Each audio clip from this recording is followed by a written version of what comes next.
नमस्कार मित्रांनो, मी सरपंच मंगेश साबळे बोलतोय आणि आज आलोय मी DRDA ऑफिसला। इथं घरकुल मंजूर करतात या ठिकाणी। मित्रांनो, या ऑफिसचं काम आहे की गावागावात जायचं, सर्वे करायचा आणि ज्या लोकांना घर नाहीये, ज्याचं पत्र्याचं घर आहे, मातीचं घर आहे, शासनाच्या माध्यमातून त्यांना घरकुल मंजूर करायचं। मात्र 70 वर्ष झाले हे ऑफिस जाग्यावर आहे, घरही जाग्यावर आहे, मात्र ऑफिस मधले अधिकारी मोठमोठ्या बंगल्यामध्ये या ठिकाणी जात आहेत। मित्रांनो, आपण बघू शकता, मी सरपंच म्हणून, ग्रामसेवक म्हणून माझ्या गावची घरकुलाची यादी तयार केली, सर्वे केला आणि बघितलं की ज्याला कुणाला पत्र्याचे घर आहे, ज्याला कुणाला कुड्याचे घर आहे, त्यांच्या तिथं जाऊन या ठिकाणी जिओ टॅगिंग कॅमेरामध्ये त्या ठिकाणी त्याचा सर्वे केला।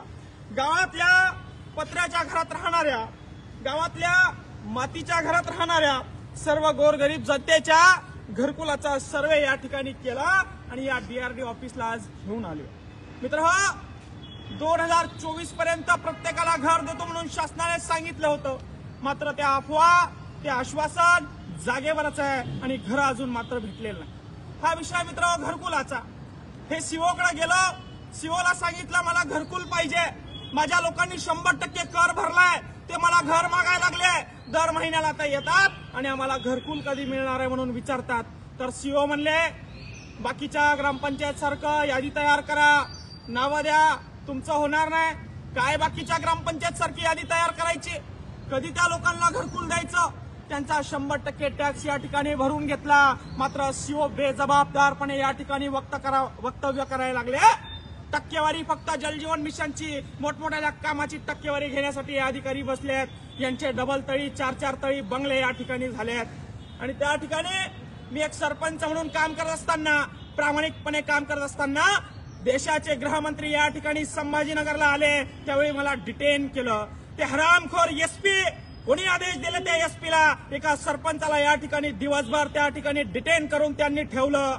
तुम्ही जर का आम्हाला डिटेन करणार असाल, गृहमंत्री या ठिकाणी आमच्या शहरात येणार असाल आणि तुम्ही जर का आम्हाला एका सरपंचाला डिटेन करणार असाल तर आमचे काम करा, आम्हाला घरं द्या, आम्हाला राशन द्या, आम्हाला अंगणवाडीसाठी शिक्षण व्यवस्थित द्या, तेव्हा आम्हाला डिटेन करा। एका सरपंचासमोर बोलायची तुमची औकात नाही, एका सरपंचाला हँडल करायची तुमची औकात नाही। तुम्ही देशाचे गृहमंत्री आहात, तुम्ही आमच्या शहरात येतात आणि एका सरपंचाला या ठिकाणी डिटेन करून ठेवतात।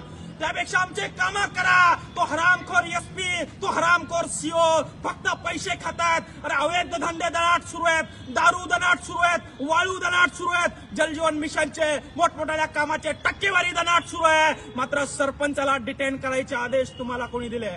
कुणी दिले तुम्हाला सरपंचाला डिटेन करायचे आदेश? आणि तुम्ही जर का मला डिटेन करणार असाल तर माझ्या गावाचे कामं करा, माझ्या गावातील गोरगरीब शेतकऱ्यांना या ठिकाणी राहायला घरं द्या आणि ते जर का तुम्ही देणार नसाल तर खबरदार, जनतेनं निवडून दिलेल्या आमच्या या लोकप्रतिनिधीला तुम्ही हात लावू नका। लोकशाहीमध्ये डॉक्टर बाबासाहेब आंबेडकरांच्या, छत्रपती शिवाजी महाराजांच्या महाराष्ट्रात जन्म झालाय, तुम्हाला वाकणार नाही, जुमानणार नाही या ठिकाणी। आणि म्हणून या DRDA ऑफिस समोर या ठिकाणी घरकुलाची मागणी करण्यासाठी मी माझ्या छोट्याशा गावासाठी आलेलो आहे। शहरामध्ये पोलवर पोल मेट्रोचे तुम्ही चढवतायत, चंद्रावर चंद्रयान त्या ठिकाणी तुम्ही पाठवतायत, ऍडव्हर्टाइजमेंटसाठी हजारो लाखो रुपये तुम्ही खर्च करतात, मात्र गोरगरिबाच्या घरासाठी 2 घरकुला वर्षाला तुम्ही देतात, वर्षाला 2 घरकुला तुम्ही देतात आणि त्यासाठी फक्त 1,40,000 रुपये तुम्ही देतायत। ही अवेलना तुम्ही गोरगरिबांची करतायत। अगोदर गावाचा विकास करा, अगोदर खेड्याचा विकास करा, अगोदर गावाच्या शिक्षणाकडे लक्ष द्या आणि ते जमणार नसेल SP, CO तर सरपंच जो करतोय त्याला डिटेन करू नका, त्याला अटक करू नका, तुम्हाला तो अधिकार नाहीये। मी सुद्धा UPSCचा अभ्यास केलाय, तुम्ही काय UPSC शिकले रे? अधिकारी झाले तर नियमाने काम करायचं, गोरगरिबाचं काम करायचं, संविधानाला धरून काम करायचं। डिक्टेटरशिप चालणार नाही या ठिकाणी, हिटलरशाही चालणार नाही।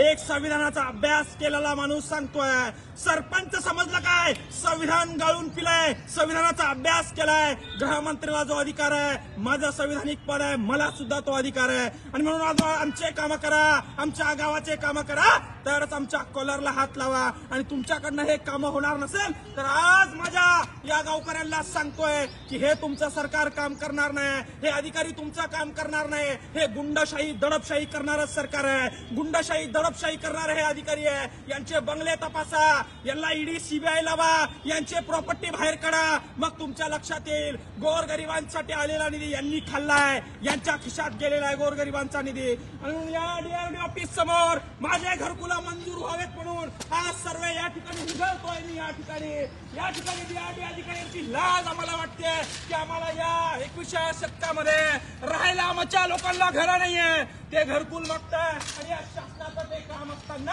हे अधिकारी पैसे खायचं काम करतायत. घरकुलासाठी प्रत्येक ग्रामपंचायतला हे ग्रामसेवक अधिकारी, हे बीडीओ अधिकारी, हे सीओ अधिकारी पैसे घेताना या ठिकाणी आपल्याला दिसून येत आहे. यांच्या प्रॉपर्ट्या चेक करा, यांच्या किती पैसे खाल्ले यांच्या बुडातून मुळ्यात बाहेर काढा. आणि म्हणून सरकारला चेतावणी आहे, संवैधानिक पदावर असताना, काम करत असताना तुम्ही जर आमचं काम करणार नसेल तर आम्हाला अडवण्याचा, दाबण्याचा प्रयत्न करू नका. कारण डॉक्टर बाबासाहेब आंबेडकरांच्या संविधानानुसार आम्ही काम करतोय.